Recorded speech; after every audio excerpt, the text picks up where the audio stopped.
안녕하세요. 현승의 은밀한 취미생활의 신현승입니다. 살아가다 보면 여러 사정으로 인해 각자 마음 깊은 심해 속에 빠져 몸을 움직일 수 없게 될 때가 있을 텐데요. 저도 예전에 마음속 깊은 심해 속에 빠졌던 적이 있었습니다. 저의 개인사로 인해 어떠한 생각도 하지 못하고 어떠한 행동도 어떠한 결정도 못 내리게 되더군요.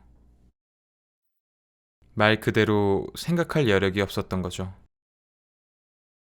그때 저는 스스로 내면과의 대화를 통해 다시 생각할 여력을 갖추고 실행할 동기를 얻었으며 행동에 대한 상상력을 가지게 되었습니다. 여러분들은 어떠신가요? 암울한 시기에 자신과 대화를 하면서 뒤를 돌아보시는 건 어떨까요? 오늘은 아쉽게도 잠수복과 나비의 마지막 편입니다. 앞서 말씀드린 대로 저의 암울한 시기에 읽은 이 책은 심해 속 삶을 연장해주는 잠수복이라는 단어와 하늘을 자유롭게 날아가는 나비라는 반대되는 의미로 구성되어 있는데요. 저는 책을 읽을 때 깊은 심해 속에서 나비를 상상할 수 있게 해주더군요. 깊은 심해 속에 빠져 잠수복이라는 옷을 입고 숨만 쉬는 현대의 삶 속에 각자의 의미를 가져보는 건 어떨까요? 이 책을 전부 읽어드리고 싶지만 온전한 재미는 여러분들이 이 책을 읽는 순간에 양보하겠습니다. 그 이유는 이 책을 제가 낭독함으로 나오는 이미지를 그대로 전달해 드리고 여러분들이 책을 읽음으로 그 색을 채워갔으면 좋겠다는 생각이 들었습니다. 여러분들의 나비는 온전히 여러분들의 나비기를 바라며 이 책은 제가 특별히 전달해 드리고 싶은 부분들을 읽어 드리려고 합니다. 그럼 읽겠습니다.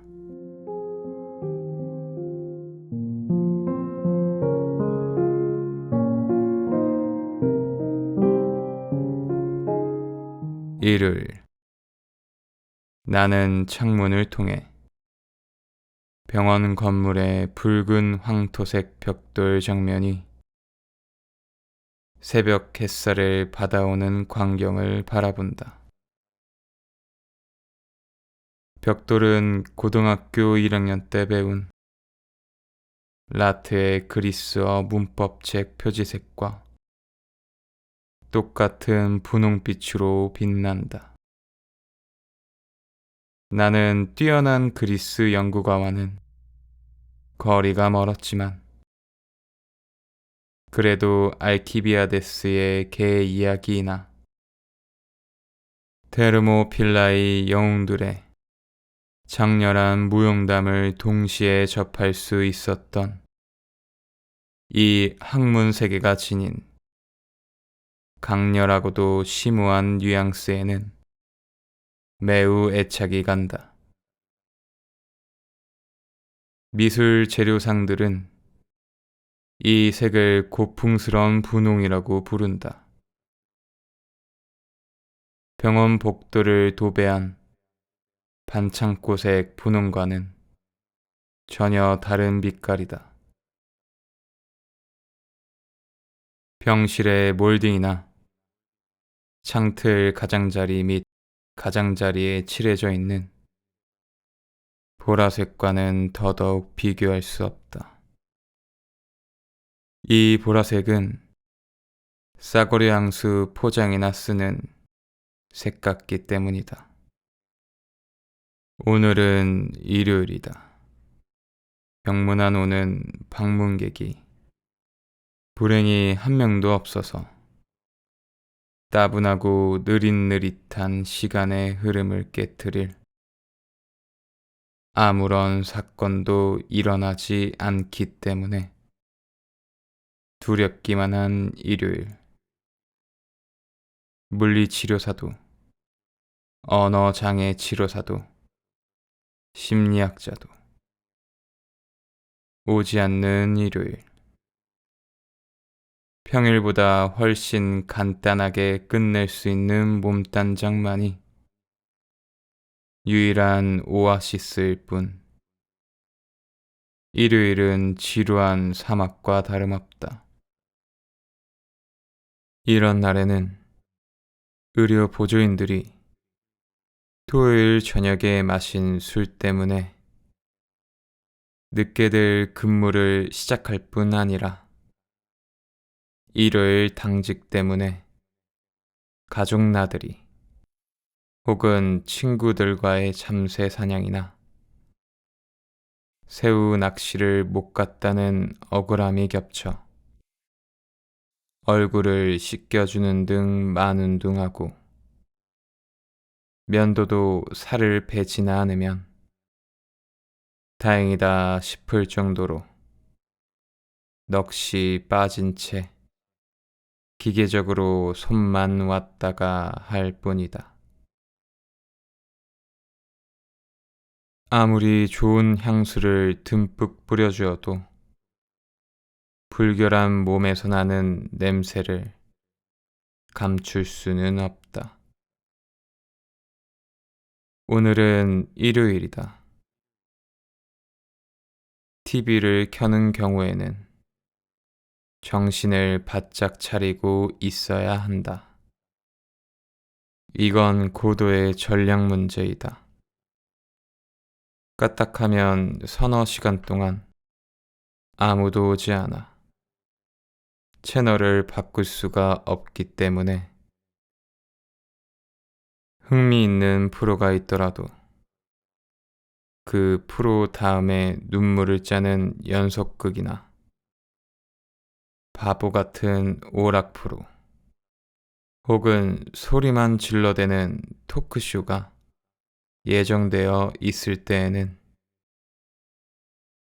차라리 아무것도 보지 않기로 단념해 버리는 편이 낫다. 걸핏하면 쳐대는 박수 소리를 듣노라면 귀가 떨어져 나가는 것 같다. 나는 예술이나 역사 아니면 동물을 주인공으로 한 차분한 기록 영화를 훨씬 좋아한다. 나는 나무가 타는 광경을 응시하듯 논평 없이 눈으로만 이런 프로그램을 지켜본다. 오늘은 일요일이다. 시간을 알리는 예배당 종소리가 무겁게 울려 퍼진다. 벽에 걸린 보건소 인력을 보니 어느새 8월이다. 한편으로는 이렇듯 정지한 듯한 시간이, 다른 한편으로는 미친 듯이 재빨리 다른박질 치는 것은 무슨 역설일까? 쪼그라들 대로 쪼그라든 나의 보잘것없는 세계에서 한 시간은 한없이 늘어지지만 반대로 한 달은 마치 번개처럼 순식간에 달아나 버린다. 나는 벌써 8월이 되었다는 사실을 도저히 믿을 수가 없다. 남자 친구들과 여자 친구들, 그리고 또 아이 녀석은 모두 여름 휴가를 맞아 산지 사방으로 흩어졌다. 나는 머릿속으로 남아 다른 사람들이 여름을 보내는 장소에 슬쩍 한몫 끼어본다. 남들의 휴가 소식이 내 마음을 조금은 아프게 하지만 할 수 없지 않은가. 브르타뉴 지방에서는 어린아이 한 부대가 자전거를 타고 시장을 다니러 간다. 아이들 얼굴은 한결같이 웃음으로 환하게 빛난다. 그 중에는 벌써 사춘기에 들어섰을 법한 녀석들도 있지만 유도화가 흐드러지게 핀 길가를 거니는 동안 녀석들도 잊고 있던 아이다운 천진성을 되찾은 것 같았다. 오늘 오후에 이 아이들은 보트를 타고 섬을 한 바퀴 돌겠지. 배의 작은 모터는 딸딸거리며 숨가쁘게 물살을 헤쳐가겠지. 배의 앞쪽에 누워 두 눈을 감은 채 배 밖으로 한 팔을 늘어뜨려 손가락으로 차가운 물살을 가르는 녀석도 있을 테지. 남프랑스 지방에서라면 자결하는 태양을 피해 집안 구석에 있는 편이 나을지도 모른다. 수채화용 스케치북에 그림을 그리는 이들도 있다. 한쪽 발을 다친 새끼 고양이가 시골 신부의 사택 정원에서 그네를 찾아 헤맨다. 좀 더 멀리 카마르그 지방에서는 숫송아지들이 아니스 풀향기를 맡고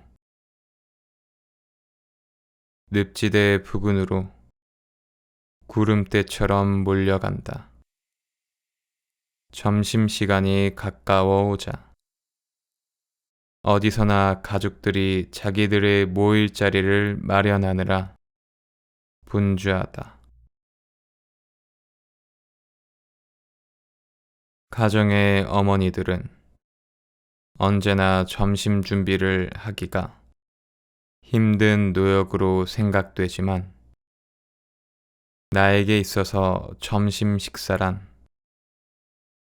언제나 하나의 근사한 의식이었다. 지금은 비록 잊혀졌을지라도 오늘은 일요일이다. 나는 창가에 쌓인 책들을 바라본다. 오늘은 아무도 나에게 책을 읽어줄 사람이 없으니 그저 쓸모없는 도서관처럼 생각된다. 세네카, 졸라, 샤토, 브리앙, 발레리, 라브로가 겨우 1미터밖에 안 되는 거리에 있지만 가혹하게도 나는 가까이 갈 수가 없다. 검은 파리 한 마리가 내 콧장등에 와서 앉는다. 나는 파리를 쫓으려고 고개를 이리저리 둘러본다. 그래도 놈은 버티고 있다. 올림픽 때 구경한 그레코 로마형 레슬링 경기도 지금처럼 처절하지는 않았었다. 오늘은 일요일이다.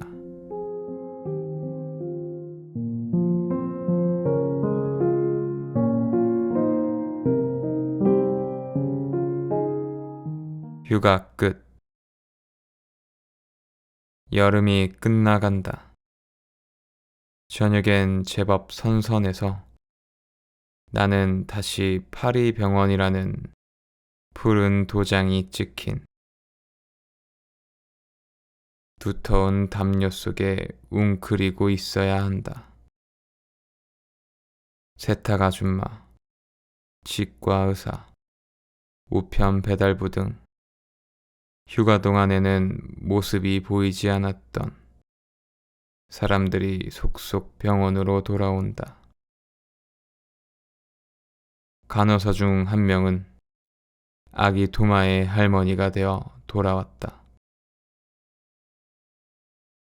지난 6월, 침대살에 손가락을 다쳤던 남자도 돌아왔다. 직원 각자의 특징과 습관이 다시금 반복되기 시작했으며 병원에서 처음 맞는 직무 복귀를 계기로 나는 한 가지 사실을 재확인했다.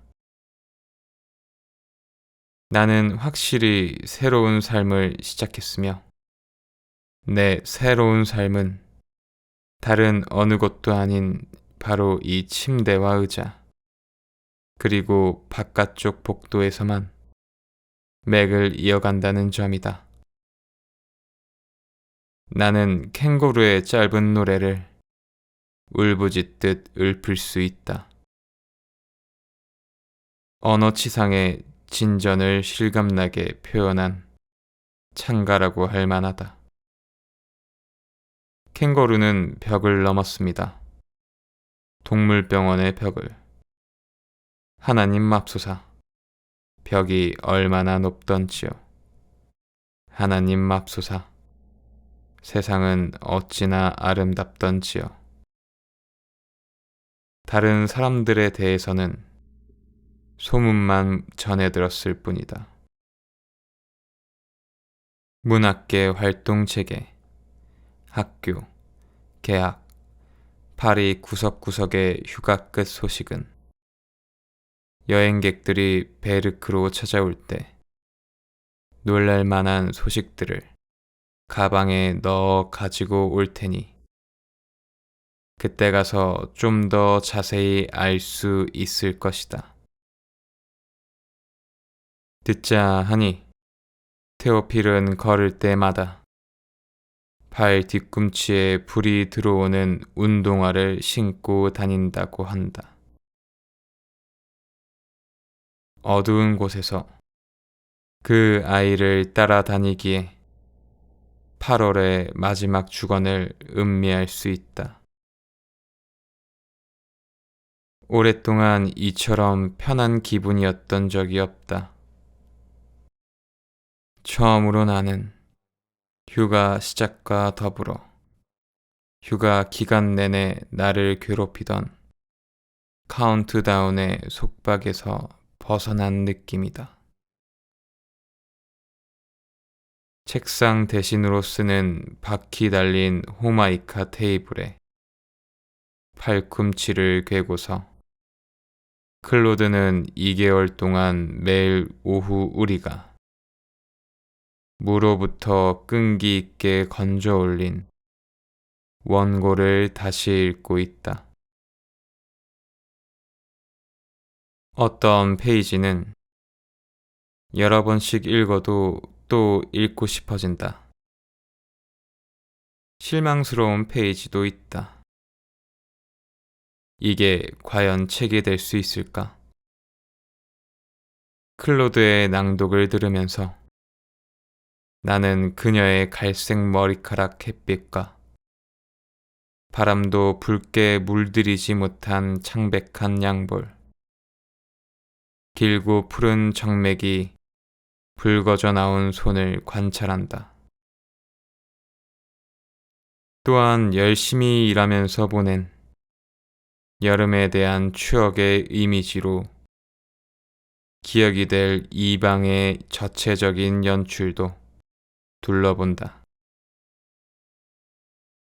클로드가 인쇄체의 확실한 필체로 우리의 이야기를 써내려간 청색 겉장의 큼지막한 공책, 여분의 볼펜으로 가득 찬 학생용 필통, 가래를 뱉어야 할 경우에 대비해서 쌓아놓은 휴지뭉치, 커피를 마시러 가기 위해 클로드가 가끔씩 동전을 꺼내는 빨간 지갑.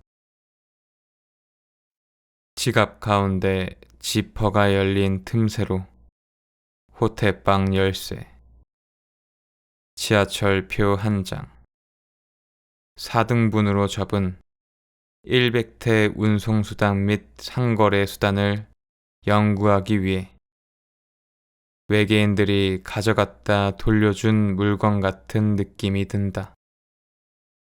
이 낯익은 풍경을 대하며 나는 막막한 심정이 되어 생각에 잠긴다. 열쇠로 가득 찬 이 세상에 잠수복을 열어줄 열쇠는 없는 것일까? 종점 없는 지하철 노선은 없을까? 나의 자유를 되찾아줄 만큼 막강한 화폐는 없을까? 다른 곳에서 구해보아야겠다. 나는 그곳으로 간다.